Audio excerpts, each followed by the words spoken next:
The whole team's just ready to get out there and really show what we're about.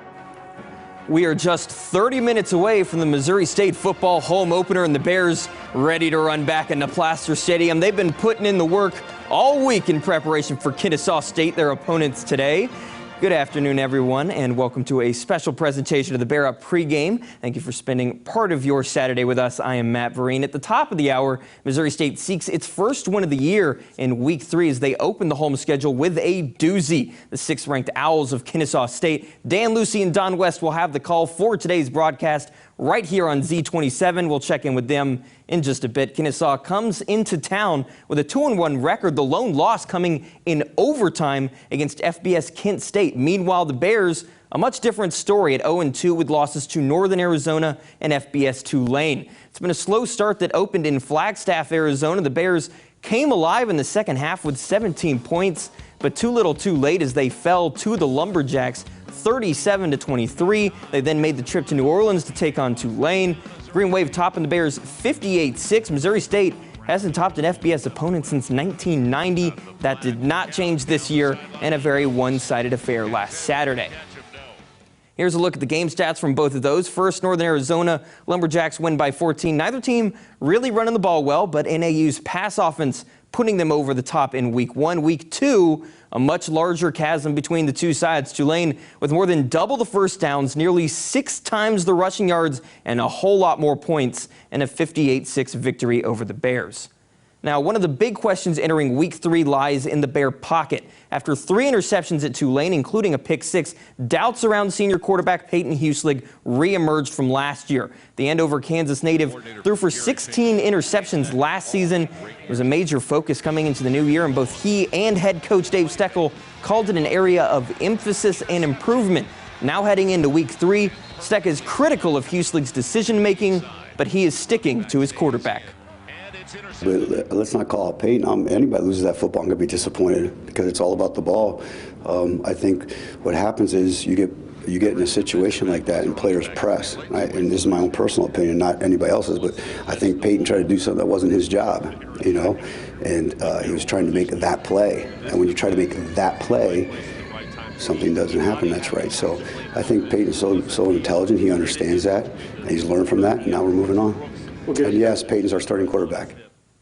Now, standout senior linebacker Angelo Garbett was also a question due to injury. He missed last Saturday's Tulane game, but Steck says he expects Garbett to be back today against Kennesaw State. It's actually the first time the Bears and Owls have ever met. It's also the first time Missouri State has faced a Big South opponent since 2002. And finally, and this is my favorite one, Missouri State has never played a team from the Peach State of Georgia. So without much history, Kennesaw State head coach Brian Bohannon has no plans to overlook the Bears in meeting number 1. In my mind, we're going to go in and Missouri State's going to play the best football game they've ever played. And I believe that. And they're going to have a great home crowd. It's opening. It's their first home game. I think they'll have a really good crowd. And so we always prepare the same way regardless.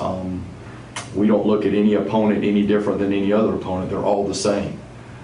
So we get ready to go play, assuming they're going to play their best game, and the emphasis really is about us taking care of ourselves. Number one, can we go be the best we can be?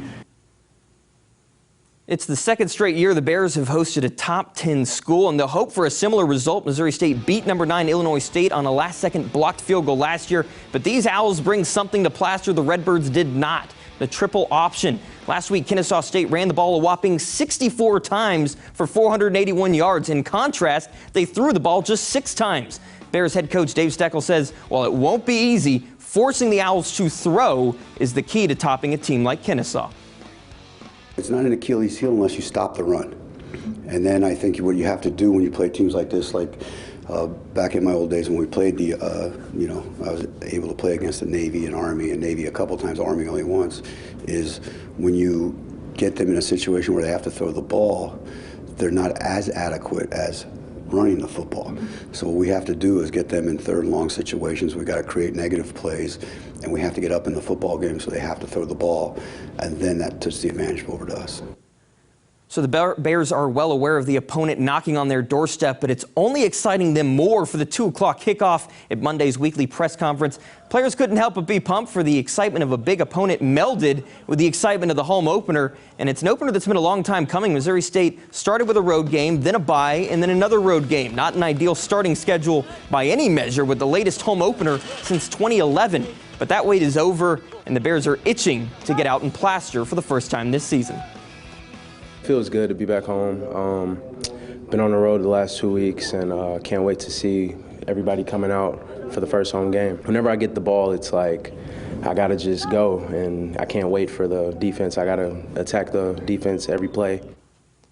Now, we are just getting started here on the Bear Up pregame show. Still to come, we check in with our broadcast crew of the game. That's Dan Lucy and Don West. But before that, we're going under the helmet with some Bears to keep an eye on today. Our Dan Lindblad introducing us to some veteran names you already know and a newcomer to the Bears scene that are all leading Missouri State forward. That's all after the break as kickoff between Missouri State and Kennesaw State inches closer, so don't go anywhere.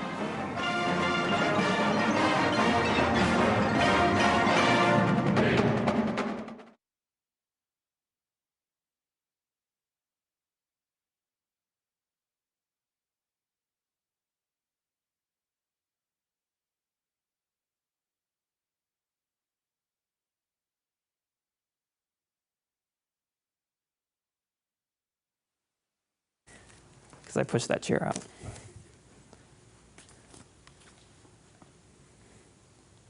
Can you hear me? I hear some buzzing, but I don't hear any voice. No, we can't. Doesn't seem like it. I'm not hearing anyone talking. 6:15. 6:15. So 10 over? That's fantastic.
Welcome back to the Bear Up pregame show. One of the strengths of this Missouri State team is its defense. A lot of returning players up front in the linebacking core. It's time to go under the helmet as Dan Lindblad catches us up with senior linebackers Angelo Garbett and McNeese Egbem.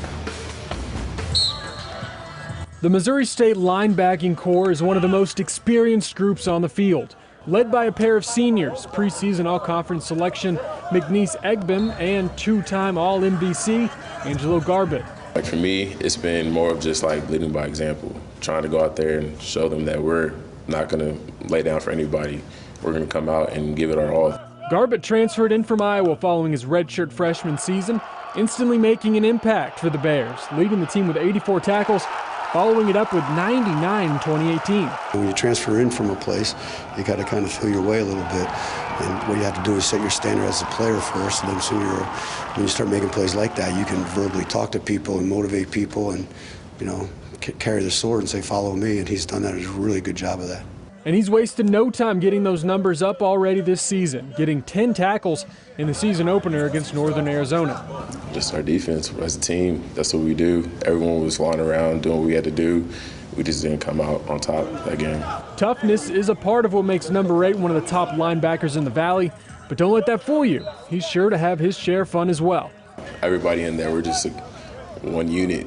We mess around, we hang around all the time, we're joking all the time. Like, we talk to each other. It's like, I know he knows what I'm going to say before I even say it, so like our communication is on point out there. We just know what we're going to do. It's great, especially on the field. We have like a stable emotion with each other. We get calls together. We just feel calm against each other. Calls are smooth throughout each other, so it's great having a friend like that, like on the team.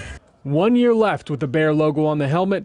Garbett wants to leave a legacy and help turn the tides of MSU football. A lot of seniors on this team that have been here for a while, so they're trying to go improve something this year.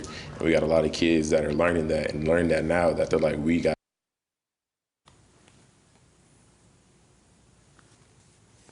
Yeah, I'll watch that closer this time.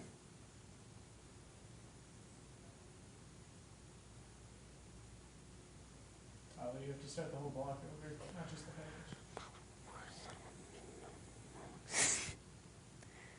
Is there a page up button? Yeah, wait. It worked that one time. Oh well, I got to the top there. I can scroll the rest of the way.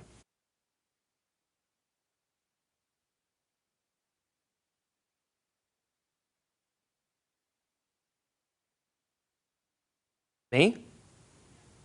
Or is George editing? I mean, I think we're just sending him the 3 blocks, essentially. What needs to be edited? They're starting over, so there's going to be a second take as opposed to... Can we just start the recording over again then? Is that cool? They're going to start the block over. But they're going to keep it the same recording? Yeah. I mean, if that's fine with George, I have no idea. That's the technical side. That's not really.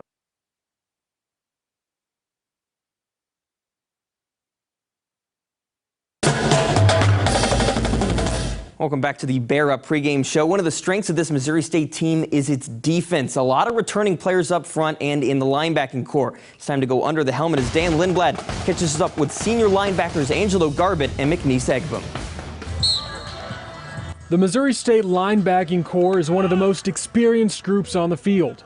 Led by a pair of seniors, preseason all-conference selection McNeese Egbum and 2-time All-MVC Angelo Garbett.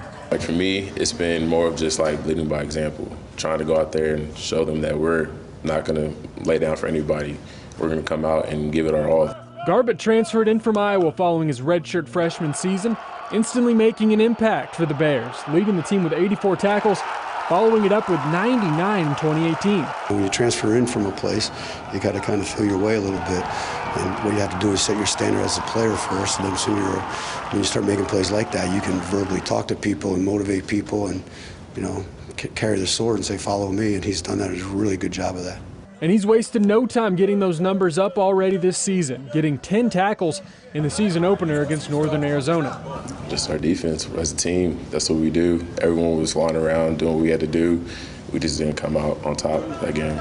Toughness is a part of what makes number 8 one of the top linebackers in the Valley, but don't let that fool you. He's sure to have his share of fun as well. Everybody in there, we're just one unit. We mess around, we hang around all the time, we're joking all the time. Like, we talk to each other. It's like, I know he knows what I'm going to say before I even say it, so like our communication is on point out there. We just know what we're going to do. It's great, especially on the field. We have like a stable emotion with each other. We get calls together. We just feel calm against each other. Calls are smooth throughout each other, so it's great having a friend like that, like on the team. 1 year left with the Bear logo on the helmet. Garbett wants to leave a legacy and help turn the tides of MSU football. A lot of seniors on this team that have been here for a while, so they're trying to go improve something this year. And we got a lot of kids that are learning that and learning that now that they're like, we gotta start now. This is the year to make a difference. We're gonna do it. For Bear Up, I'm Dan Lindblad. Garbett and Egbem easily the top bromance on the team, and the pair are certain to be a big part of today's game plan. But if the Bears want to top Kennesaw State, they'll need more than just the seniors stepping up, and they'll be looking to the underclassmen as well. One already standing out amongst the rest is Air Force transfer running back DJ Frost. And as Dan Lindblad tells us, Frost all too familiar with what it means to play for Missouri State. For Bears redshirt freshman running back DJ Frost, Missouri State is home. I just kind of thought, what would be like home to me? Where would I be able to excel at? And, you know, God just put me in this place, and so I'm happy to be here. After spending a year at the Air Force Academy, Frost transferred to Missouri State, not knowing exactly where he would fit in. I could play the O-line, D-line, whatever, whatever they ask. I know I'm probably not in that weight category, but, you know, honestly, it doesn't matter to me. As long as I'm helping the team in some way, shape, or form, I'm good with playing whatever. From safety to wide receiver and over to the backfield, Frost has seen it all in the past few months, ultimately settling in as a running back. I was fired up because we know he's a good athlete. We know we recruited him out of high school, so we knew when he got here we would find a spot for him. You know, we lost a guy to injury during spring ball, and he jumped in there, and it was 2 days later, and he was rolling. I had a bunch of older guys showing me the ropes. They helped me get the basics down. It took a little while, honestly, but, you know, eventually we got it and it's starting to flow. Great guy, always smiling. He pushes me every day, gets me better, and every time he's out there on the field with me, or even when I'm not on the field, I know he's going to do his job. You could even say the DJ was born with the Bear DNA. My mom went here, my dad went here, my sister currently goes here. It all was just aligned in the right place. I get to experience what they experience. I get to live here with my sister. I get to see her every day. That's a good thing. Being far away where I was, you know, it's good to be around my people again. DJ's father, Damon, played for the Bears from '89 to '92 and didn't mince words about his son joining his alma mater. When my dad was here, he likes to call it back when they won games and say all that kind of stuff. The past and present making DJ proud to wear the Bear. Bear up is a way of life, you know. It's just been a tradition here ever since I got here. I just immediately got put into the brotherhood. You know, I ride or die with all my boys. At the end of the day, we all strap up in the same uniform. We're just united as one. For Bear Up, I'm Dan Lindblad. Thanks, Dan. Bear Up already becoming a family tradition here in Springfield. You can catch plenty more under the helmet player profiles from Dan Lindblad as a part of our weekly coaches show, Bear Up with Coach Steck. That's hosted by Dan Lucy as he and Steck himself break down the previous week's action, looking ahead to the coming matchup. It airs every Sunday, 10 p.m. Central Time, right here on Z27. Meanwhile, Missouri State's home opener just around the corner. After the break, we'll hear from your broadcast team for today as Dan Lucy and Don West give their thoughts from Plaster as the Bears get set to face 6th-ranked Kennesaw State.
Missouri State's home opener with 6th-ranked Kennesaw State just minutes away, but it's far from the only Missouri Valley Conference action going on today. The early game pitted Indiana State against Eastern Illinois. They kicked off at noon. Top-ranked North Dakota State, meanwhile, in a huge top-5 matchup with number 4 UC Davis. That's a 2:30 Central kickoff.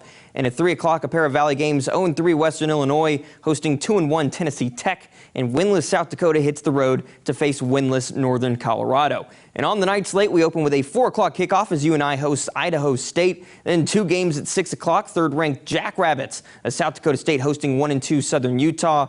And Southern Illinois, the lone FBS game of the week, visiting the Red Wolves of Arkansas State. Finally, 10th-ranked Illinois State rounds out the day for the Valley as they host a team familiar to Missouri State fans, the Northern Arizona Lumberjacks. Now, obviously, we haven't opened conference play yet, but here's how the conference shakes out at the moment. North Dakota State and Youngstown State sit on top at a perfect 3-0. They are followed by 3 teams at 2-1, Illinois State, South Dakota State, and Southern Illinois. In the bottom half of the Valley, Northern Iowa is 1-1, then Indiana State is 1-2. Missouri State comes in below the Sycamores at 0-2 overall. Finally, we have South Dakota and Western Illinois, both a winless 0-3 to start the year. Now we are in the final minutes before the Missouri State home opener. Before we send you to Plaster Stadium, a shameless plug. We have a half hour of highlights, player profiles, and analysis with Dan Lucy and none other than the head ball coach himself, Dave Steckel. The show is called Bear Up with Coach Steck. It airs every Sunday, 10 p.m. Central Time, right here on Z27. Thank you so much for watching the Bear Up pregame. I'm Matt Verrain. You've had enough of talking about football, so have I. So let's play some instead. Next up, we join Dan Lucy and Don West at Plaster Stadium, Missouri State and Kennesaw State. Enjoy the ball game and bear up.